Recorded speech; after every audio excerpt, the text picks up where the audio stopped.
Atención, hoy se cumplen 33 años de un día histórico, la captura del cabecilla terrorista Abimael Guzmán, el más grande asesino, ¿no?, que hubo en el Perú. Un sábado, recuerdo, 7:30 de la noche aproximadamente se anunció la captura de Abimael Guzmán. Y hoy tenemos como invitado aquí en los estudios de RPP al general de la Policía Nacional y abogado Carlos Morán Soto, quien además ha sido ministro del Interior e integró justamente el Grupo Especial de Inteligencia, el GEIN, dentro de la Dirección contra el Terrorismo, y que logró justamente la captura de este terrorista, repito, hace 33 años. Una organización terrorista que causó mucho dolor, muchas muertes en el país. ¿Cómo está, general Morán? Muchas gracias por estar aquí con nosotros en Ampliación de Noticias. Buenos días, Carlos Mávila. Muy buenos días, bienvenido. Muchas gracias por la invitación. Bueno, a ver, fue un hecho histórico, ¿cierto? De ese día también se conmemora el Día de los Defensores de la Democracia. ¿Qué marcó esa fecha, ¿no?, en la historia del país? ¿Qué marcó sobre todo en la lucha que se realizaba contra el terrorismo? Bueno, hace 33 años, un día como hoy, fue capturado Abimael Guzmán Reynoso y su cúpula dirigencial. Ese es el logro que marcó un antes y un después en la lucha contra el terrorismo. Estábamos pasando momentos muy difíciles, ya se habían producido cochebombas en Lima, habían asesinatos selectivos en Lima de dirigentes vecinales como la señora Moyano en Villa El Salvador, cochebomba en Tarata, atentados que de una u otra manera pusieron al Perú en la vitrina internacional como un país que caminaba a ser inviable. Se habían pronunciado organismos internacionales y decían de que lo que está pasando en el Perú puede ser la repetición de lo que sucedió en Camboya en algún momento. Entonces era un momento difícil y el Grupo Especial de Inteligencia hizo un trabajo que comenzó la derrota militar de Sendero Luminoso con la captura de Guzmán y el buró político, sus dirigentes centrales fueron capturados en esa oportunidad. Entonces, es un hecho histórico, efectivamente. Después, yo he conversado años después con algunos terroristas detenidos en Ayacucho, 2 años después, 3 años después, y me dijeron, Feliciano los reunió, porque Feliciano no fue capturado en esa oportunidad, y le dijo a los dirigentes, a los cuadros, le dijo, bueno, ha caído el presidente Gonzalo, pero continuamos la lucha. Ese efecto, y yo lo palpé y lo percibí después, de que fue demoledor en la moral de los senderistas, porque al día siguiente de esa reunión que tuvo Feliciano, la mitad abandonó a las huestes. Entonces se quedaron solo un grupo nada más. Entonces eso lo percibimos después. Pero aparte del hecho histórico que marcó este día 12 de septiembre, fue ese legado que deja el GEIN, ¿no?, después de 33 años, ¿no? El legado es que se puede combatir, demostró el GEIN que se puede combatir al terrorismo sin violar los derechos humanos, que están tan de boga en estos momentos. Una operación limpia, profesional, respetando la vida del más, como lo has dicho tú, Carlos, el más grande delincuente sanguinario que encabezó una guerra frontal contra el Estado peruano. Se puede combatir al terrorismo cuando hay liderazgo, porque los jefes en ese momento que comandaban a GEIN no pasaban de 40 años, y la mayoría éramos entre 20añeros y 30añeros, pero con un liderazgo y una mística y un profesionalismo y un amor a la patria que marcó. Se puede combatir al terrorismo y al crimen con una buena estructura, con una buena organización. Eso quería justamente preguntarle al general, si me permite. Estamos también en una situación de violencia terrible que nos hace recordar esos años, ¿no? Con la detonación de artefactos explosivos y asesinatos. Esa estrategia utilizada en aquel entonces por el GEIN, ¿no?, adaptándolo a estos tiempos, ¿puede usarse también para combatir estas organizaciones criminales que están haciendo tanto daño al Perú? Claro, tú lo has dicho, sí se puede combatir a todo fenómeno delictivo con inteligencia, con capacidad, con entrega y con profesionalismo. Se puede combatir. Pero tiene que haber, pues, una cabeza y un liderazgo que marque esto. En estos últimos años, el GEIN y grupos especiales se han ido replicando siguiendo este derrotero. Y han tenido éxito en la policía. Ha habido éxito, sí, no lo podemos negar. A pesar de todos los problemas, ha habido éxito. Entonces, nosotros hemos ubicado y hemos localizado la deficiencia en el Estado y en la policía que pueda combatir estos fenómenos delictivos que se han presentado. Con una buena legislación, y hay que reconocer eso, no hubiésemos nosotros podido avanzar mucho si no hubiese una buena legislación antiterrorista como se presentó en ese momento. Con sus defectos y virtudes, pero funcionó en su oportunidad. Hay diferencias, sí. Hay diferencias. Usted acaba de contar un episodio muy interesante que ilustra cómo la captura de Abimael Guzmán en su momento fue un golpe prácticamente mortal para Sendero Luminoso. Así es. La figura del líder había sido quebrada y por más que aparecía un segundo, de repente convocando a las huestes, la mitad de esas huestes dijo no, se acabó. En el caso de las organizaciones criminales, el día de hoy no hay detrás ni siquiera un pensamiento, no hay un liderazgo a ese nivel. La ambición es por el dinero, prácticamente. Y puede caer incluso un cabecilla, pero son estructuras tan complejas, tan sofisticadas, transnacionales, que ese es otro elemento interesante, ¿no?, que tienen inmediatamente 2 o 3 que asumen el cargo de líder. De pronto no es un solo líder, sino son varios. Hay una diferencia. Entonces, no necesariamente todo lo que funcionó en ese momento funcionará hoy.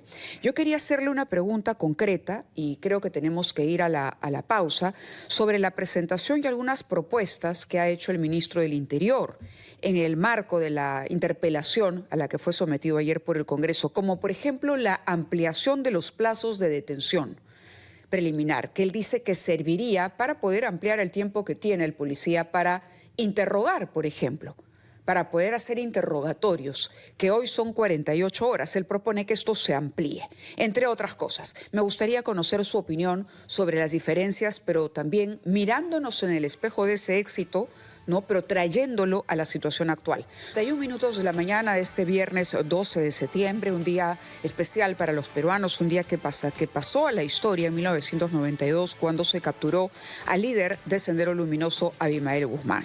La captura del más sanguinario terrorista en la historia del Perú marcó sin duda un hito.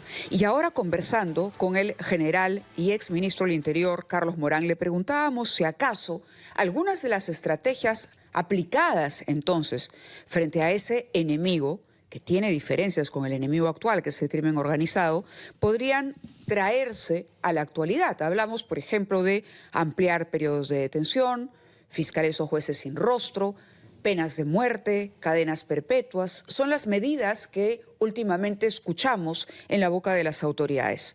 Mira, Mávila, yo soy respetuoso de las opiniones, pero tengo bastante oposición a ese populismo punitivo que está tan en boga en estos últimos años, ¿no?, digamos así. Yo escuché también, hace 33 años el Perú no era el de ahora. Teníamos una población de 22 millones, con un problema de terrorismo creciente, la economía en el suelo, no había redes sociales, no había internet. Después de 33 años estamos en otro momento histórico, donde volvemos a veces a las mismas recetas. Yo también escuché hace años también eso de pena de muerte, salirnos de la Corte Interamericana de Derechos Humanos, que se liberan a los terroristas. Esto lo he escuchado yo hace años y estamos repitiendo casi lo mismo. Entonces no es nuevo. El GEIN tuvo éxito cuando aplicó una metodología que se validó y se contrastó con la realidad y tuvo éxito. Esa metodología se fue perfeccionando.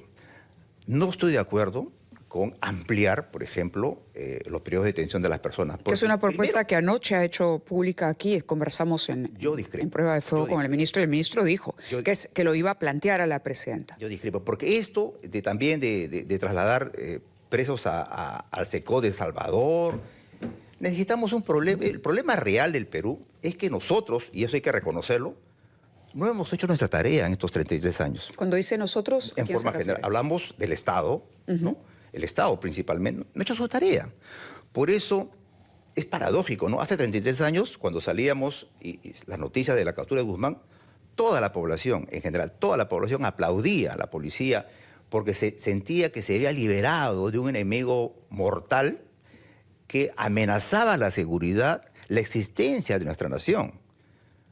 Ahora, con todos los cambios, con toda la metodología, con toda la tecnología que tenemos, no hay un reconocimiento para el Estado porque nuestra fragilidad institucional, en forma general, nuestra fragilidad del Ministerio Público, de la Policía Nacional, del Poder Judicial, se han deslegitimado. Y no hablemos, pues, de la Presidencia de la República. Habría que ponerse una venda en los ojos para no dar cuenta cómo estamos haciendo nuestra tarea. Y por eso la población tiene una suerte de desesperanza y no cree en las instituciones. Eso es paradójico, ¿no? Deberíamos estar celebrando un éxito que nos salvó de caer en las garras de un gobierno dictatorial extremista. Y ahora estamos con estos problemas que tú dices, ¿no? Que vamos a buscar la pena de muerte, vamos a elevar las penas, cadena perpetua, una serie de cosas que en realidad poco o nada dicen. Y ya que estamos hablando de temas actuales, general, dos preguntas muy concretas. ¿Usted está de acuerdo con la ley de amnistía para policías militares y miembros de las rondas campesinas? Y segundo, ¿está usted de acuerdo con que el Perú se salga de la jurisdicción de la Corte Interamericana de Derechos Humanos? Primero te quiero responder y hacer una tingencia. Sí. Antes de responderte. Yo estoy en desacuerdo y tengo que expresar mi opinión, que la justicia hasta ahora no haya podido establecer responsabilidades en militares y policías que han sido sometidos hace años a esta instancia y no puedan ser finalmente condenados o absueltos. Yo no creo también que esto le hace mucho daño también a la institución o a la imagen del país de que personas procesadas por años sigan pasando por este calvario de someterse a la jurisdicción y no encontrar una respuesta o una solución final a su problema. Entonces, cuando veo eso también digo, pues, ¿hasta cuándo? Y por otro lado, yo hablo a título personal. Yo creo que todas las personas que de una u otra manera cometieron graves delitos contra seres humanos, tienen que ser sometidos a la justicia y que ella diga su palabra al final, ¿no?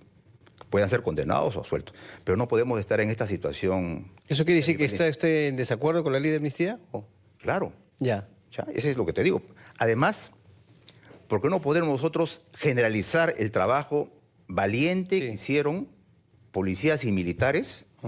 Y ahí lo incluye el GEIN. El GEIN es un ejemplo, y lo dije al comienzo, es un ejemplo que se puede combatir al terrorismo y al crimen respetando los derechos humanos. Se puede combatir, porque eso, ¿sabe qué? Lo dije en una oportunidad, eso le da una superioridad moral al Estado, a una democracia, que no podemos recurrir a prácticas vedadas, delictivas, para aplicar la ley. ¿Y salirnos de la Corte? Yo también he escuchado eso y desafortunadamente hay una corriente que desinforma a los ciudadanos.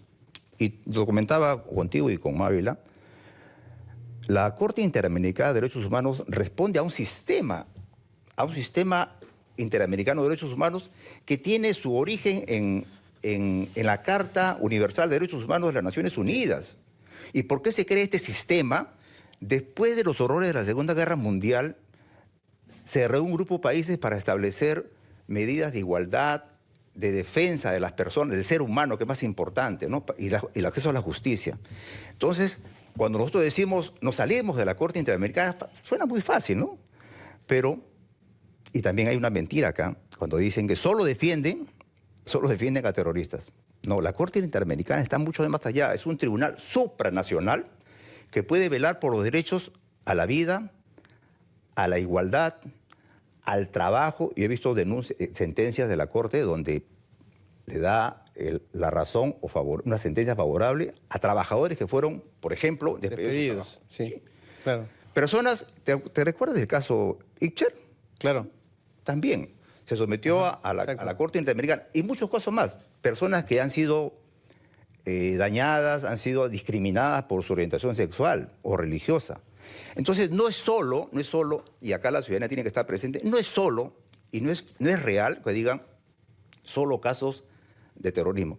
Y lo digo yo. ¿No sería conveniente entonces que salga? Por supuesto, yo lo digo yo, porque hay que tener mucha sensatez en tomar decisiones que están amparadas solo por un interés personal de algunas personas que no quieren más adelante ser sometidas a un tribunal supranacional, porque capaz en el Perú no encuentran justicia las víctimas.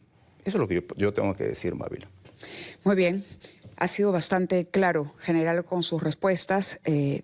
Un día especial como el de hoy, en el que tenemos otros retos importantes, pero sobre todo nos quedamos con lo que usted ha dicho: liderazgo, decisión política y confianza en el Estado. Confianza, en eso habrá que trabajar muchísimo, en recuperar la confianza de los ciudadanos, porque a enemigos grandes solamente se les derrota trabajando unidos. No hay otra. Y eso, discúlpame, Mávila, eso honra la memoria de nuestros caídos que lucharon en ese momento por un Perú mejor. Somos defensores de la democracia, pero una democracia representativa que respete los derechos de todos los peruanos, que no sea excluyente y que esté al servicio de la población, porque al final de cuentas los funcionarios, los ministros, los congresistas se deben a la población, son servidores públicos, no son para servirse ellos mismos. Muchas gracias por estar con nosotros. Son ya las 9:01. Tenemos que ir al gran resumen de la hora y retomamos la segunda hora de ampliación de noticias.